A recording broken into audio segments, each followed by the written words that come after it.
పుల్లటి త్రేణుపులు రావడం, ఛాతీలో మంట, త్రేణుపులతో గొంతులోకి ఆహారం రావడం, ఇవన్నీ ఎసిడిటీ లక్షణాలు.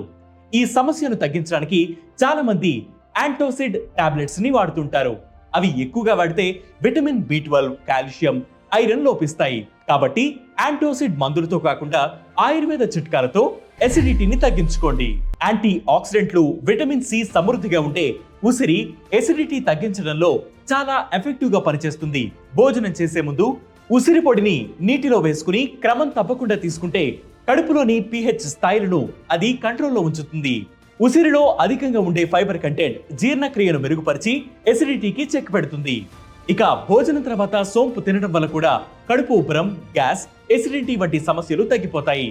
వేడి నీళ్లలో సోంపు వేసుకుని రోజు తాగితే ఈ సమస్య నుంచి ఉపశమనం పొందవచ్చు. ఎసిడిటీతో పాటు వికారం, అజీర్తి వంటి సమస్యలు ఇబ్బంది పెడుతుంటే కాస్త అల్లం టీ తాగండి. లేదంటే ఎండబెట్టిన అల్లం చూర్ణానికి చిటికెడు పంచదార కలిపి నోట్లో వేసుకోండి.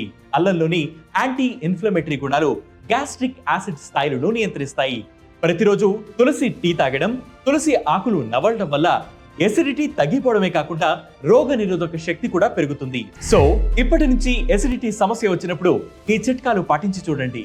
ఇలాంటి హెల్త్ వీడియోస్ మరియు హెల్త్ టిప్స్ కోసం ప్రతిరోజు వెట్ న్యూస్ యాప్ ని ఫాలో అవ్వండి. దాంతో పాటు wet news Telugu YouTube channel ని సబ్స్క్రైబ్ చేయండి.